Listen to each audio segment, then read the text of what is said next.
क्या आपने कभी सोचा है कि एक छोटी सी दिखने वाली रचना आखिर इतनी शक्तिशाली कैसे बन जाती है कि सदियों बाद भी लोग उसे उतनी ही श्रद्धा से पढ़ते हैं? क्यों आज भी जब कोई संकट आता है तो सबसे पहले लोगों के मन में हनुमान चालीसा का नाम आता है? कहानी शुरू होती है एक ऐसे संत से जिनकी भक्ति केवल शब्दों तक सीमित नहीं थी, बल्कि उनके हर श्वास में भगवान का नाम बसता था। यह संत थे गोस्वामी तुलसीदास जी। 16वीं सदी का समय था और उस दौर में भक्ति केवल पूजा नहीं बल्कि जीवन का आधार थी। तुलसीदास जी ने अवधी भाषा में एक ऐसी रचना की जो आज हर घर में गूंजती है, हनुमान चालीसा। हनुमान चालीसा केवल एक स्तुति नहीं है, यह एक अनुभव है। इसमें कुल 40 चौपाइयां हैं और इसी कारण इसे चालीसा कहा जाता है। हर चौपाई में ऐसी ऊर्जा है जो मन को स्थिर करती है, डर को दूर करती है और विश्वास को मजबूत बनाती है। लेकिन इस रचना से जुड़ी एक ऐसी कहानी भी है जो इसे और भी अद्भुत बना देती है। कहा जाता है कि जब तुलसीदास जी अपनी भक्ति में लीन थे, तब उन्हें मुगल सम्राट अकबर के आदेश पर फतेहपुर सीकरी में कैद कर लिया गया। कारण कुछ भी रहा हो, लेकिन एक संत के लिए यह परीक्षा का समय था। जेल की 4 दीवारों के बीच भी तुलसीदास जी का मन विचलित नहीं हुआ। उन्होंने शिकायत नहीं की, डर नहीं दिखाया, बल्कि अपनी भक्ति को और गहरा कर दिया। वहीं बैठकर उन्होंने हनुमान चालीसा की रचना की। सोचिए, एक बंदी जिसके पास कुछ नहीं है, लेकिन उसके पास विश्वास है, और वही विश्वास उसकी सबसे बड़ी शक्ति बन गया। जैसे ही यह रचना पूरी हुई, एक अजीब घटना घटी। फतेहपुर सीकरी में अचानक बंदरों का झुंड आ गया। ये साधारण बंदर नहीं थे। उन्होंने पूरे इलाके में हंगामा मचा दिया।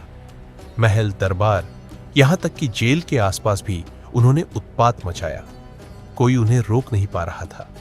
अकबर के दरबार में यह बात पहुंची और धीरे धीरे यह समझा जाने लगा कि यह कोई सामान्य घटना नहीं है।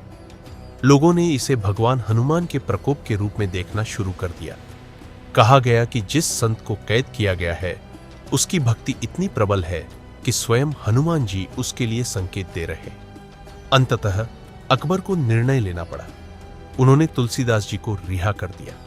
और सबसे आश्चर्यजनक बात, जैसे ही तुलसीदास जी को मुक्त किया गया, वैसे ही बंदरों का उत्पात भी समाप्त हो गया। यह घटना केवल एक कहानी नहीं है, यह उस आस्था का प्रमाण है जो शब्दों से परे होती है। अब अगर हम हनुमान चालीसा को ध्यान से देखें तो इसमें कुछ रोचक तथ्य भी सामने आते हैं।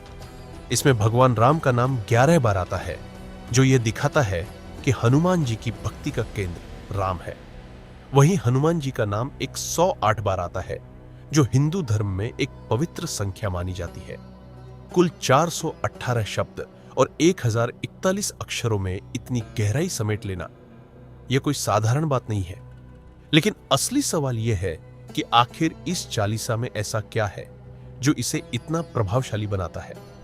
जवाब बहुत सरल है, भावना। जब कोई व्यक्ति सच्चे मन से इसे पढ़ता है तो वह केवल शब्द नहीं बोल रहा होता, वह अपने भीतर की शक्ति को जगा रहा होता है। आज के समय में जब इंसान तनाव, डर और अनिश्चितता से घिरा हुआ है, हनुमान चालीसा एक मानसिक सहारा बन जाती है। यह हमें याद दिलाती है कि चाहे परिस्थिति कितनी भी कठिन क्यों ना हो, अगर विश्वास अडिग है तो रास्ता जरूर निकलता है।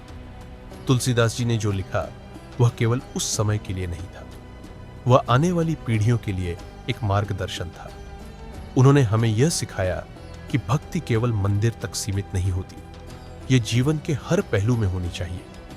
जब आप हनुमान चालीसा पढ़ते हैं तो आप केवल एक धार्मिक कृत्य नहीं कर रहे होते, आप अपने मन को स्थिर कर रहे होते हैं, अपने भीतर के डर को खत्म कर रहे होते हैं और एक ऐसी शक्ति से जुड़ रहे होते हैं जो आपको हर परिस्थिति में संभाल सकती है। यही कारण है कि आज भी करोड़ों लोग इसे अपने दिन की शुरुआत और अंत का हिस्सा बनाते हैं, क्योंकि यह केवल शब्द नहीं है, यह एक अनुभव है, एक विश्वास है और एक ऐसी शक्ति है जो कभी खत्म नहीं होती। और शायद यही सबसे बड़ा संदेश है कि जब दुनिया आपको कमजोर समझे, तब भी अगर आपका विश्वास मजबूत है तो आप अकेले नहीं हैं। आपके साथ वो शक्ति है जो हर संकट को अवसर में बदल सकती है।